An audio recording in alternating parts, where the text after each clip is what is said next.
ప్రపంచం బాగుండాలంటే సనాతన ధర్మం బాగుండాలి, సనాతన ధర్మం బాగుండాలంటే భారతదేశం బాగుండాలి, భారతదేశం బాగుండాలంటే హిందువులు బాగుండాలి, హిందువులు బాగుండాలంటే హిందూగా ఉండాలి, హిందూ దగ్గర కొనాలి, హిందువులనే కనాలి, హిందువుల దగ్గరే కొనాలి, అప్పుడే దేశం బాగుంటుంది. సర్వే జన అది మనం ఒక్కలమే చెప్తాం. కాబట్టి సర్వ ప్రపంచం బాగుండాలంటే భారతదేశం బాగుండాలి. స్వామి వివేకానంద చెప్పారు, భారతదేశంలో హిందుత్వమే నశిస్తే ప్రపంచంలో మానవత్వం నశిస్తుంది.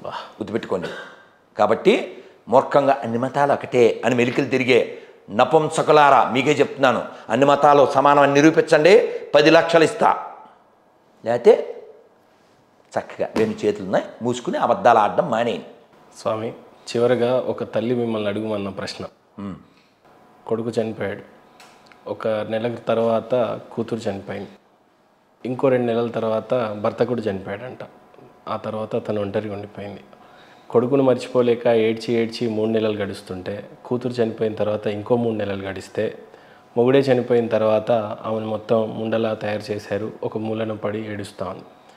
మానవత్వంతో ఒక తల్లి కొడుకును కోల్పోయినప్పుడు ఏడుపు ఎంత ఘోరంగా ఉంటుందో, కూతురుని కోల్పోయినప్పుడు, భర్తను కోల్పోయినప్పుడు, ఇక సృష్టిలో మనకు తెలుసు మనమంటూ ఎప్పుడైనా వెళ్ళిపోవటమే. కానీ గుండెల బాధ ఎలా ఏడ్చుకుంటూ ఉంటాం అంటే నిజం తెలుసు మనకి, ఏదో ఒక రోజు పోవాలని తెలిసి ఉన్నా కూడా ఆ మమకారం ఏంటి, ఆ ఏడుపు ఏంటి, ఆ శోధన ఏంటి, ఆ బాధన, ఆ వేదన ఎలా అసలు మనిషి దీన్ని తట్టు. ఇది భాగవతం చెప్పింది, నథింగ్ న్యూ. భాగవతం చెప్పింది. ఎట్లా ఆ తల్లికి ధైర్యం ఎలా చెప్పగలం? అది చెప్తా. సముద్రంలో 2 గడ్డి పరకలు విడివిడిగా ఉన్నాయి. ఒక అల వచ్చింది, ఓ గడ్డి పరక్కి ఇంకో గడ్డి పరక కలిసింది, ఇంకో అల వచ్చినప్పుడు మళ్ళీ విడిపోయింది. అదే సంసారం, అదే సంసారం.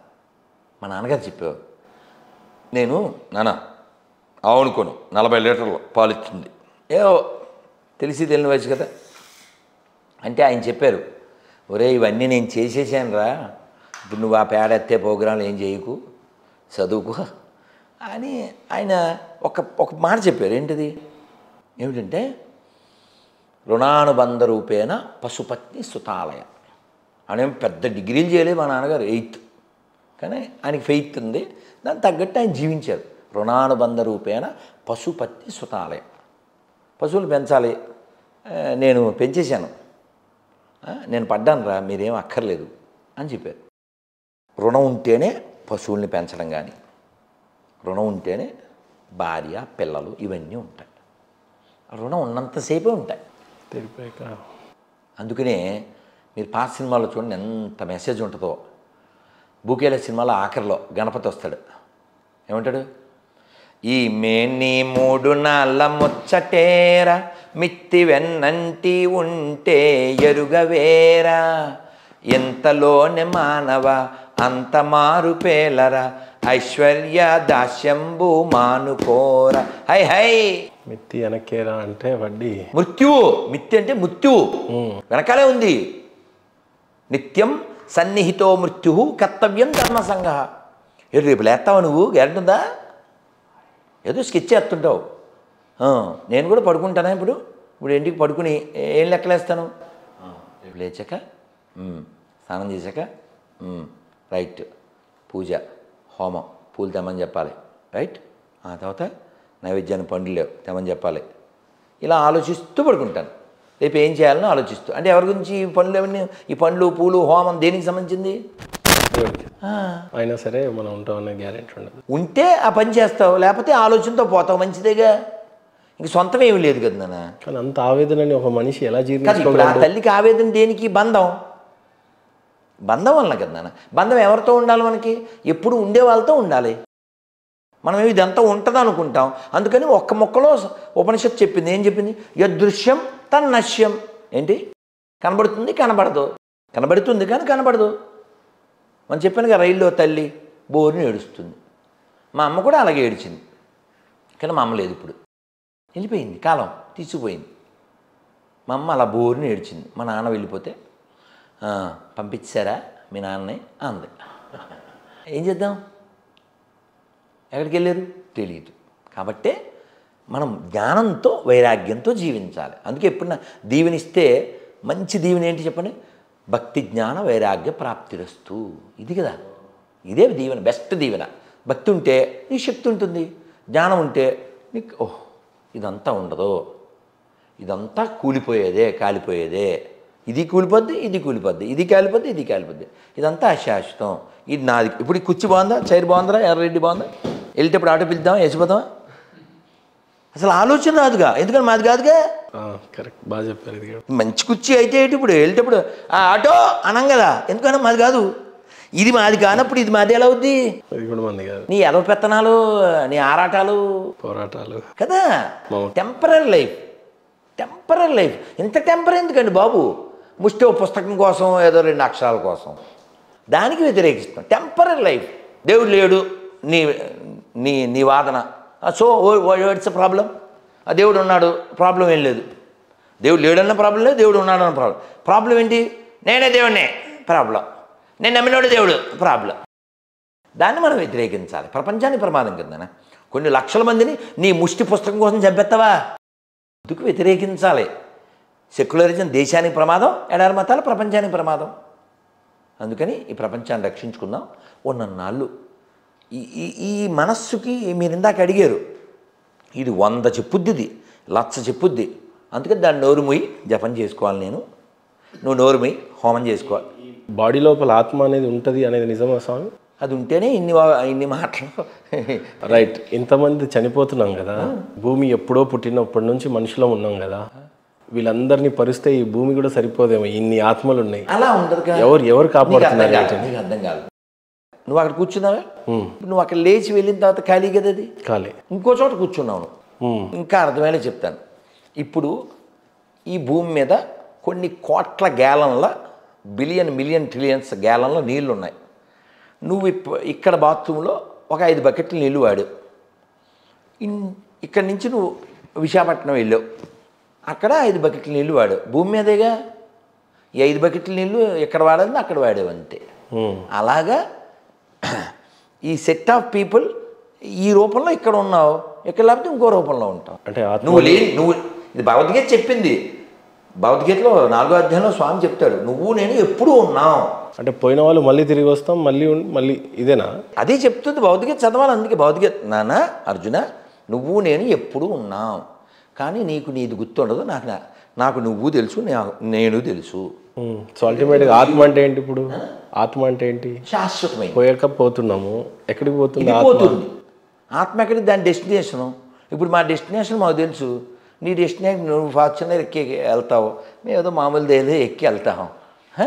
మేము ఎక్కడికి వెళ్ళాలి, మేము అక్కడికి వెళ్తాం. నువ్వు ఎక్కడికి, మాకు తెలుసుగా డెస్టినేషను.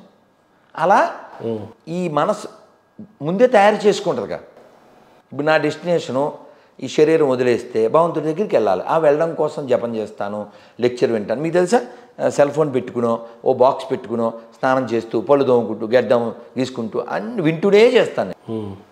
వింటూనే, తెలుగో, ఇంగ్లీషో, హిందీయో, లెక్చరో, సాంగో వింటూనే చేస్తా. ఎక్కడ మరి ఆత్మ డెస్టినేషన్ అంటే? నువ్వు నీ మనస్సుతో నువ్వు తయారు చేస్తావుగా. ఇప్పుడు నేను పోయిన తర్వాత స్వర్గం, నరకం అని ఉంటుంది. ఆత్మకి వాటికి సంబంధం. ఇప్పుడు మాకు ఫ్రూట్స్ తెప్పించావా? నువ్వు అది కాకుండా ఏదో బిర్యానీ చెప్పితే పగిలిపోయేదిగా. అంటే నువ్వు నా గురించి ఆలోచించి, స్వామీజీకి మనం ఏం చేయగలం, ఫ్రూట్స్ ఒకటి తింటాడు ఈయన అని బుర్ర వాడేవు కదా. అలా నీ వైపు నువ్వు కూడా వాడతావుగా. నా కుటుంబం నాతో రాదు, నా స్టూడియో నాతో రాదు, బ్రో అన్నోడు రాదు, బేబీ అన్నోళ్ళు రారు, బేబీ రాదు, బాడీయే రాదు. నీ ఒళ్ళే రానప్పుడు నీ సెల్లో, నీ ఇల్లు, నీ ఏమొస్తే ఏమి రావుగా. ఏమీ రానప్పుడు ఏది వస్తుంది, అది మూట కట్టుకో. ఇది భగవద్గీత, భాగవతం, పురాణం చెబుతుంది. ఏమొస్తుంది? నువ్వు చేసిన మంచి పని వస్తుంది, నువ్వు చేసిన దానం వస్తుంది, నువ్వు చేసిన పుణ్యం వస్తుంది. అంటే ఆత్మరూపంలో ఉన్నప్పుడు వస్తాయి ఇవన్నీ. ఇప్పుడు నువ్వు ఎక్కడి నుంచి వెళ్తావుగా, ఇక్కడి నుంచి ఎక్కడికో వెళ్తావు. అవి వెళ్ళినప్పుడు వాటి ద్వారా, ఇప్పుడు ఏమంటే ఏటీఎం కార్డు ఉందిగా, మరి డబ్బులు ఉండాలిగా, కార్డు ఉంటే సరిపోదుగా. ఆ డబ్బులే ఇవి, ఆ డబ్బులు ఇవే, అవి సంపాదించాలి. దీంతోనే సంపాదించగలవు, దీంతోనే పుణ్యం అనే ధనం సంపాదించగలవు, దీంతోనే తపస్సు అనే ధనం సంపాదించగలవు. ఎక్కడ క్యాలిక్యులేట్ అయితే ఇవన్నీ? ఎక్కడ క్యాలిక్యులేట్ చేస్తారు? నువ్వు ఇక్కడి నుంచి వెళ్ళి ఇంకో చోటకి వెళ్తావుగా. అక్కడ మనకు కూడా స్వర్గం, నరకం అనేది ఉందా? ఆత్మకు ఉంటుందా? అది ఆత్మకి ఏముండదు. ఆత్మ ఎబో కదా. ఆత్మ వీటికి ఎబో కదా. అంటే ఇప్పుడు మనం చనిపోయిన తర్వాత కదా స్వర్గమో నరకమో ఉంటుంది అని అంటారు. డెస్టినేషన్ ఎక్కడికి వెళ్తాం మనం? ఇక్కడ ఈ సోల్ వెళ్ళిన తర్వాత అక్కడ ఓ బాడీ ఇస్తారు పైన. ఇప్పుడు నీకు సరదాగా చెప్తాను, ఇది దిక్కుమాల దేహం, అది దివ్యదేహం. అయితే స్వర్గంలో ఉండేది టెంపరీ బాడీ, కానీ సుఖం పొందడానికి మాత్రమే. ఉదాహరణకి మీరు ఏదన్నా ఓ చోటకి వెళ్ళారు డబ్బులు పే చేసి, ఎంతసేపు ఉదాహరణకి ఒక రూమ్ తీసుకున్నారండి ఎక్కడ ఒక రాత్రికి, 1 డే లేకపోతే 12 hours ఏదో ఉంటుంది కదా, అది అయిపోయిన తర్వాత ఆ బాబు వెకేట్, అలా క్షీణే పుణ్యం మత్యలోకం విశంతి. మీరు గమనిస్తున్నారా? ఏం చెప్పినా నేను రెఫరెన్స్ చెప్తాను, గమనించారా? పోయాక కూడా శాశ్వతం ఉండదు అక్కడ కూడా లైఫ్. అందుకని పుణ్యం చేసి స్వర్గాన్ని కోరుకోవద్దు అని చెప్తుంది. పురాణాలు 18 కదా, అందులో 6 సత్వగుణ ప్రధానం, 6 రజోగుణ ప్రధానం, 6 తమోగుణ ప్రధానం. అందుకని భాగవతం పురాణం అమలం, స్పాట్లెస్ పురాణం అంటారు.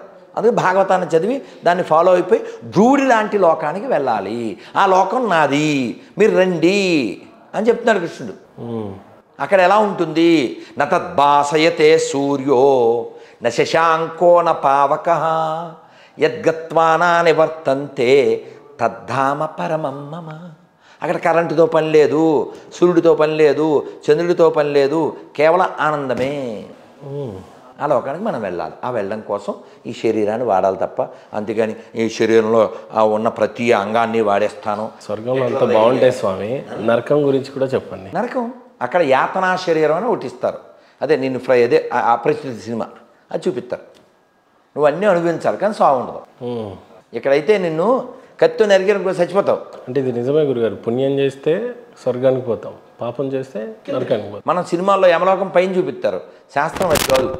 అతల సుతల తలాతల రసాతల మహాతల వితల పాతాల భూభూర్లోక స్వర్లోక మహల్లోక జనలోక తపోలోక సత్యలోక. పాతాళం కింద కదా, నీచకమైన కుత్తిగాలం కిందకి కదా పంపిస్తారు. నీచం కింద, స్వర్గం పైన ఊర్ధ్వలోకం అంటారు. ఇది అదో మంది మధ్యలోకం. అందుకని మనం అందరం ఒక్క పేరు దగ్గర ఆగిపోవద్దు, పేరు దగ్గర ఆగద్దు. జస్ట్ భగవంతుని చూడడానికి ఎంతో కళ్ళుండ. భగవాన్ శ్రీకృష్ణ యొక్క హృదయం ఒక ఆలయంలో దాయపడింది అని అంటున్నారు. అది ఏ ఆలయం? ఉందా? నిజమా అబద్ధమా? చాలా వరకు ఇలాంటివన్నీ మనకి వాట్సాప్ యూనివర్సిటీ వలన వస్తున్నాయి. వీటిని కాదండి. భాగవతం వినండి, భాగవతాన్ని నమ్మండి, భాగవతం చెప్పింది చేయండి. భాగవతంలో చెప్పారు, కృష్ణే స్వధామోపగతే ధర్మజ్ఞానాదిభిస్సహా. కృష్ణుడు స్వధామానికి వెళ్ళిపోయాడు. ఎలా వెళ్ళిపోయాడు? ధర్మజ్ఞానాలతో కూడి వెళ్ళిపోయాడు. మరి వెళ్ళిపోయాక లోకం చీకటైపోయింది. పురాణార్కో ధునోదిత. పురాణాల్లో సూర్యుడు వంటి భాగవతాన్ని లోకానికి ఇచ్చాడు.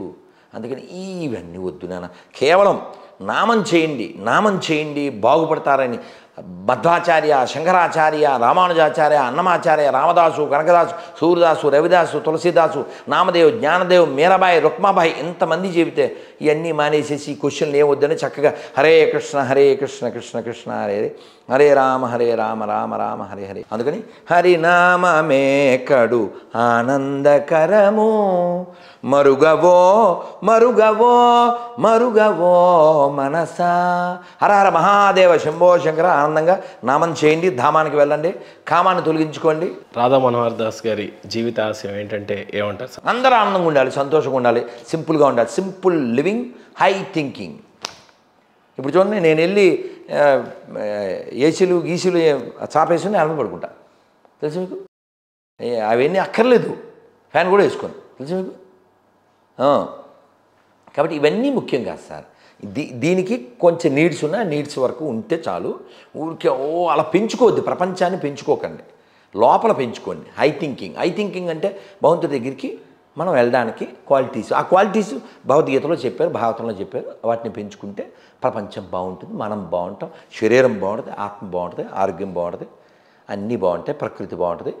రైట్ గురుగారు, అందరు బాగుండాలి అని చెప్పిన మీ ఆశయం చాలా గొప్పది. అందరు బాగుండాలి. ఏ ఆశయం కోసం అయితే అతను యేసుని నమ్మినా పర్లేదు, అల్లా నమ్మినా పర్లేదు, వాడు బాగుండాలి. నన్ను తిట్టినోడు కూడా బాగుండాలి. నన్ను లా కొడకాను, ఒరే నీ పెక్కువ చేస్తాను అందే ఆ గోదావరి గొర్రె, ఆవిడ కూడా బాగుండాలి. బాగుంటామంటే ఆరోగ్యంగా, మెంటల్లీ, ఫిజికల్లీ, స్పిరిచువల్లీ ఆరోగ్యంగా ఉండాలి. అంతేగాని ఏదో ముష్టి పుస్తకాల కోసం ఎవడో కొట్టుకోవద్దండి. నాకు రామాయణము, భగవద్గీత, భాగవతము, ఖురాను, బైబిలు, వీటన్నిటికంటే భూమి మీద మనుషులే ముఖ్యం. హ్యుమానిటీ. హ్యుమానిటీ నా వాదం, మానవతావాదం. దాన్ని ఎందుకు వ్యతిరేకిస్తున్నాను? ఎడారి మతాలని హ్యుమానిటీ లేదు కాబట్టి, రియాలిటీ లేదు కాబట్టి, స్పిరిచువాలిటీ లేదు కాబట్టి. సూపర్ ఆశయం సార్. అంతే సార్.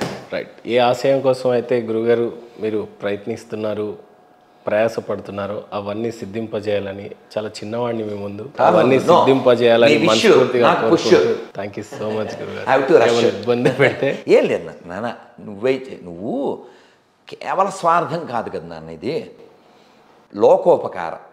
నాకు రోజు లేటే, ఈరోజు లేటే, ఇంకా దానికి మనం ఏం చేయలేం. మీరు గ్రేటు, మాకు లేటు, అడు మూసేస్తారు మా గేటు. నాన్న వెయిట్ చేస్తారు. థ్యాంక్ యూ వెరీ మచ్ నాన్న. జై శ్రీరామ్. జై శ్రీరామ్. సిగ్నేచర్ స్టూడియోస్ 1 మిలియన్ సబ్స్క్రైబర్స్కి దగ్గరైన ఈ శుభ సందర్భంలో వీరితో ఎంతోమంది, ఎన్నో గొప్పవాళ్ళు ఇంటర్వ్యూస్, వారి పరిచయాలు, వీరి యొక్క నిరంతర ప్రయాణం ఇంకా మిలియన్స్ మందికి చేరాలని, వారి యొక్క నిరంతర ప్రయాణంలో మన తెలుగు నేలపై ఎందరో చైతన్యవంతులు కావాలని కోరుకుంటూ మహేందర్ గారికి మా శుభాకాంక్షలు. జై శ్రీరామ్.